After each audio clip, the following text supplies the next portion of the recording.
Scott? Yes. You can see your baby now. Oh, thank you. Well, you realize she's in an isolette. You won't get a very good view of her, I'm afraid. I understand. I can tell you something about her, though. She's tiny, but she's absolutely perfect. Thank you.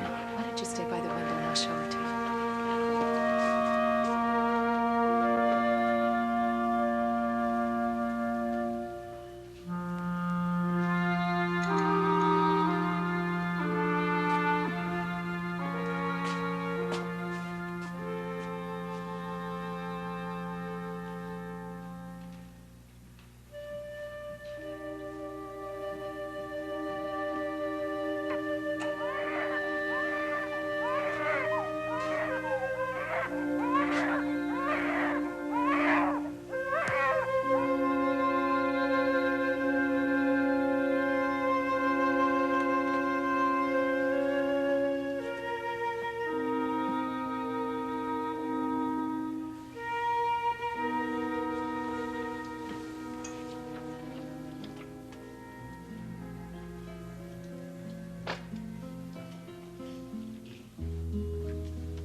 Mommy, wake up.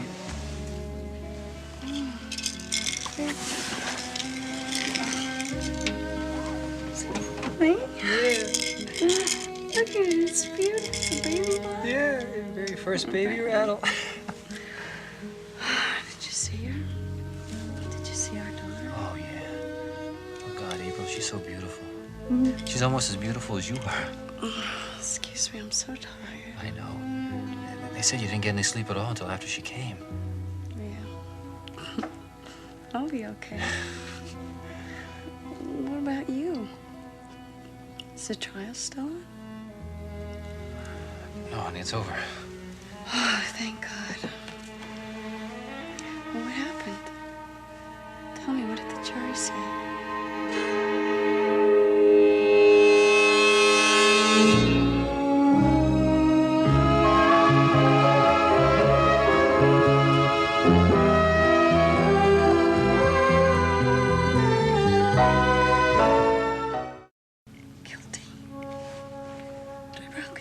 How could they think something awful like that of you? Honey, they don't know me. I'm just a stranger, someone they'll never see again. Well, what about Mike? Can he do something? Mike's done everything he can. April, you should have heard his closing remarks to the jury. The jury came up with the wrong decision, Draper. They convicted the wrong person. Honey, you knew there was a chance this could happen. I asked you, please prepare yourself. I couldn't do it. I wouldn't. But, how come the jury didn't show any mercy? Honey, it's not up to the jury to show mercy. They just determine guilt or innocence. The judge does the sentencing. Well, maybe there won't be any sentence. Maybe Judge Oliveri will suspend it. Yeah, maybe, honey. Just don't get up your hopes, all right? When will you know? Soon. Real soon. Well, what about the baby, Draper? She's gonna need her father. Listen to me. Even if I'm not here, if I'm not around, Julia is the best mother in the world. She's going to turn out all right. I don't know if I want to call her that. Oh, why not? It's all decided, I thought. Because it will make my dream come true, and too many of my damn dreams have come true. God.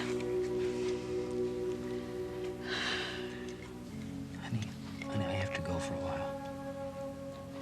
Where? It's okay. I just have to meet Mike. We have some things we have to take care of. Oh, yeah. Listen, you tell Mike that he's got to do something, all right? He can't let this happen. Sure. I'll tell him just that. He will, too, believe me.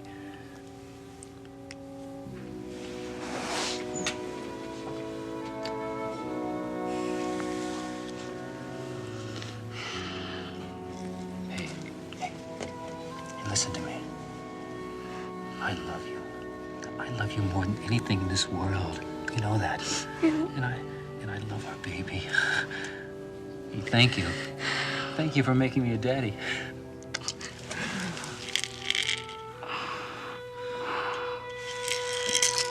Listen, you'll come back real soon, right? You won't stay away too long. Sure.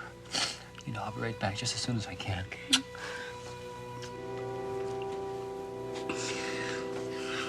Bye, Daddy. Mommy.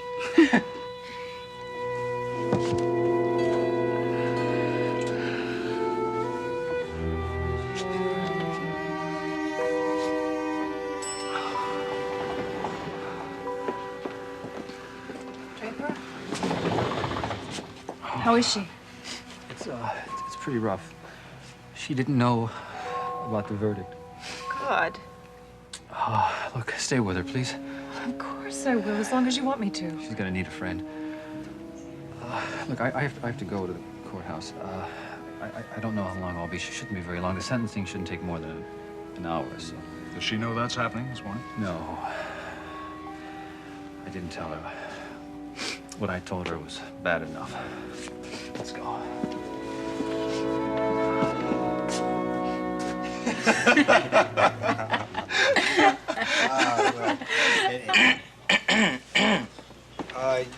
Yeah, over easy and no white bread. Ah, right. Over easy, huh? Gentlemen, I have got something for you to look at. Check it out. Oh, it's a picture of, old Hester Atherton, right? Yeah, it looks like her. Where'd you get this? I got it from Owen last night. He was going over some photographs and deciding what he was going to throw out before he goes back to California, and I came up with this one. Oh, so it's a picture of his wife in her movie makeup. No, so this what? is not witch's makeup. This isn't Hester Atherton. No, it's Martha Corey. So what's the No, point? it isn't Martha Corey either. This is a real person. Her name is Rachel Barnes. She owns and operates a newsstand on the corner of 3rd and Hedgerow. 3rd and Hedgerow. Wait a minute, that's just a couple of blocks from where you live. That's right. The reason I never recognized her before is because I never go in that direction. Are you saying that Nola Madisson modeled Mrs. Corey after this woman? Owen told me that she did. She always uses real people for her models. She saw this woman and thought she would be perfect for Hester Oh, Atherton. yeah, and perfect for Martha Corey. Exactly. Well, hold it. Wait a minute. Now, if there really is someone who looks like this in that Oh, neighborhood... God, it could have been Rachel Barnes I saw the night that Margo Dorn was killed. Right, it didn't have to be Nola Madisson at all, did it? I am saying that it wasn't Nola.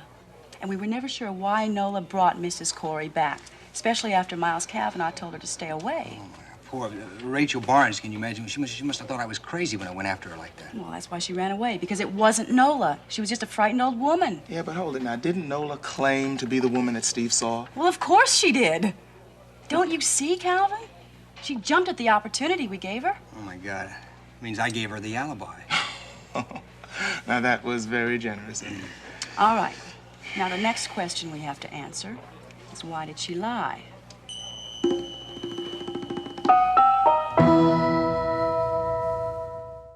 Wait a minute, slow down. Let's not get crazy about this. Just because she's got a phony alibi doesn't mean that she's guilty. Okay, you got a point. I mean, Elliot Dorn had a phony alibi, but at least his was cleared by his friend Raven. Wait a minute, guys. Don't forget the reason why we suspected Elliot in the first place. Because of motive. Because Margo had something that Elliot wanted, the power to free him from their marriage. Nola Madisson wants the same thing. Yeah, that's right. It takes two to make a divorce, and it takes two to make a marriage, and...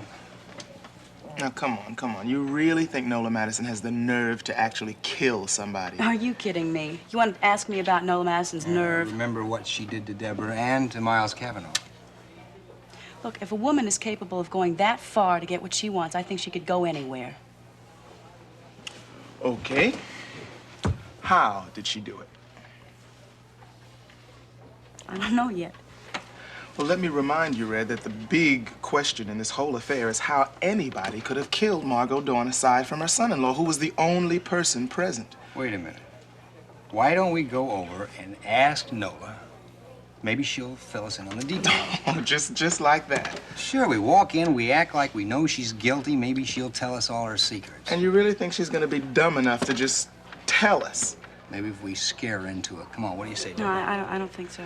Man, that is not interrogation, that is intimidation, and the chief ain't gonna like it. The thing is, we gotta confront her, Calvin. We've gotta do it soon, too. And he's probably being sentenced right now. I don't think we have any choice. Well, look, you count me out of this one. Wish us luck, huh? Good luck. never thought it would come to this, did you? No, I really couldn't imagine it. To be heading for the courthouse, knowing that there was nothing else I could do except listen to my client receive his sentence. What timing? The day their first baby is born. If there is a pattern to life, in this case, it's certainly a very cruel one. Honey, I hope you're not blaming yourself for the outcome of the trial. I mean, there was nothing more that you could do. No, there was no legal maneuver I could use, no surprise witness, no startling new evidence. Look, we know that Draper didn't kill Margo, so... Well, it's just as you said. There is no explanation. That's why I felt I should admit that in court, instead of trying to come up with some unprovable alternative. Yeah. You had no choice, Mike. You had to handle it that way. Yeah. It was the only thing I could do, but it didn't make any difference, Nancy. The jury must have felt helpless, as if they had no other choice. Honey, what kind of a choice does the judge have? I'm afraid that's rather limited, too. There are mandatory sentences. You don't think a suspension is possible? No, I think we can rule that out. It's still murder, even if unpremeditated. No judge can afford to turn loose a killer. Draper's not a kid. Sorry. It's time for us to go, isn't it? Yes, it's time. Nancy, you know that no matter what the sentence is, I'm going to keep on working until Draper's free. Gonna try to get him paroled? Well, a pardon would be even better. A pardon based on the discovery of new evidence. It'll be a long time before Draper will be able to come back to his family. That reminds me. Draper wants us to go to the hospital with him afterward to see April and the baby. Yeah, of course. I don't know how I'm gonna look at her without crying. She's really going to need us now. She's going to need all the support she can get. Glad I wasn't there. I don't know how I would have been able to cope with it. Listening to the jury tell the whole courtroom, the whole world for that matter, that they believed that my husband killed my mother. Here, have some water, okay?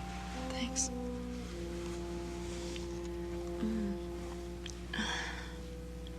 You know, I knew it. Even when I was in labor, I knew that the jury was deliberating. Irony of it is I kind of knew that they'd even deliver the verdict while Julia was trying to get herself born. You definitely gonna call her Julia, then? I suppose so. Draper and I have been thinking about her as that for so long, it'd be kind of hard to change. It's a beautiful name. Why would you want to change? Because it also happens to be Logan's mother's name, that's why. Did I tell you that? Yeah, you did. You mentioned it. I wonder who she's gonna look like. Me or Draper. Nicole, how am I gonna do it? How am I gonna watch my daughter grow up knowing that my husband's in prison? Don't know that. I do know it, and so do you. Draper's going to be in prison while his daughter's growing up. Can't speculate about it. We have to wait and listen for what the sentence is. Do you know when it's going to be?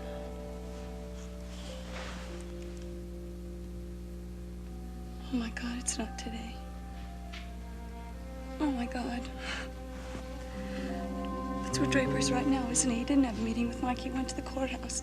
Yes. Well, why didn't he tell me? It's hard for Draper. He's trying so hard to spare you every pain.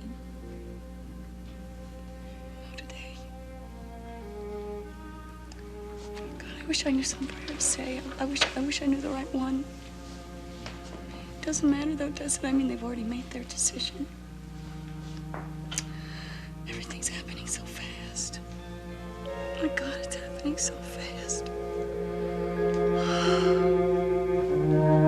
That's right. I am going to Los Angeles. But that hardly should come as a shock, since it is my home. Oh, we just wanted to confirm a rumor, Nola. Owen told you, didn't he? Yes, he did.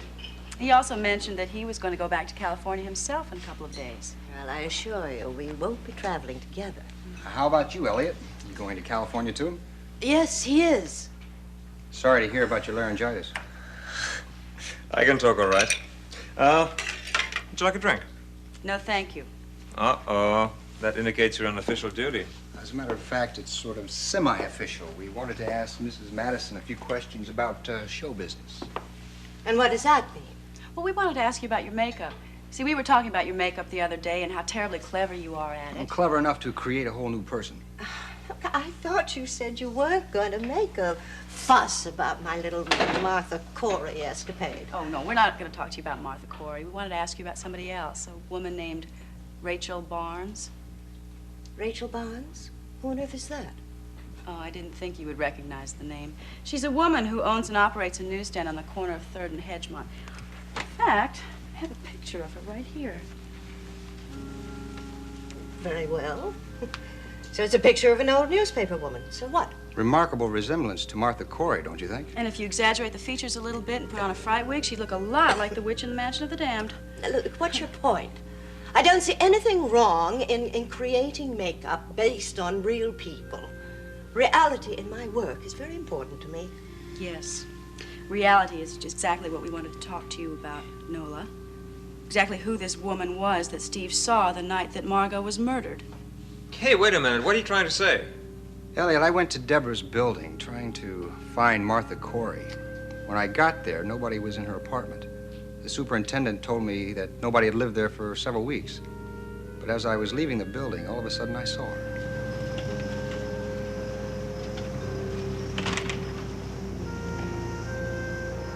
Mrs. Corey, there you are. Hey, wait a minute. Hey, let go! You. Hey, wait a minute. Not a purse snatcher, damn it.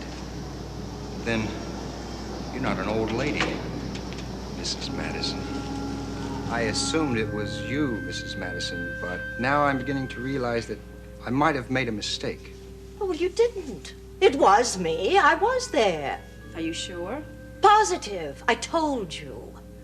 I was coming back to the apartment to collect some of the things I'd left there, now that the joke was over. But you didn't come back. No, I didn't. Because I was too frightened when I saw you. I began to think that you were catching on to my little masquerade. But when I finally did go back, Deborah, I didn't even bother to disguise myself, remember? Mrs. Madisson, can you recall what I was wearing that night? Certainly not. It was dark, and I was too alarmed by the fact that you were after me. Well, I think that we can find out the truth by talking to Mrs. Barnes. Yes, unless, of course, Mrs. Madisson would like to tell us the truth. You've heard the truth. Damn you! Mrs. Madisson, don't be in too big a hurry to go to L.A.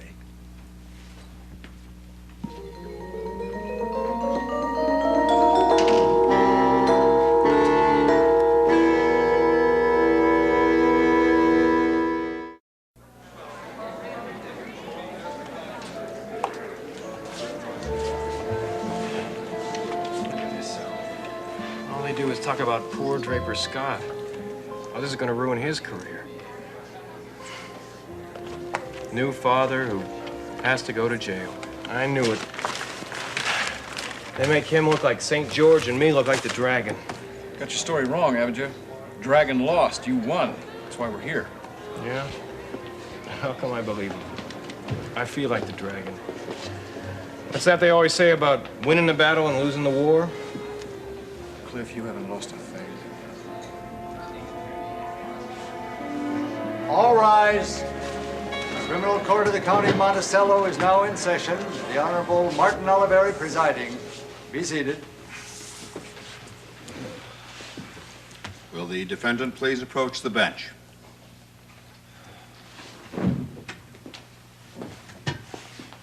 Draper Scott, you have been found guilty of a Class A1 felony by a jury of your peers. The penalties for all classifications of homicide are mandated by the penal code of this state. Now, the only latitude granted me in these cases is between minimum and maximum punishments. I have listened carefully to the evidence and the testimony in this case, and I have concluded that a fair and just verdict was administered. But I've also concluded that the crime for which you've been convicted, while not an excusable action by any legal or moral standard, was almost certainly an act of rashness and impulse. Now, because of the standing you've obtained in this community, because of your personal situation regarding your family, it is my desire to impose the minimum sentence allowed by law. Therefore, I sentence you to a term of not less than 15 years and not more than 25 years. Such time to be served in the state penitentiary. 25 years in the state penitentiary.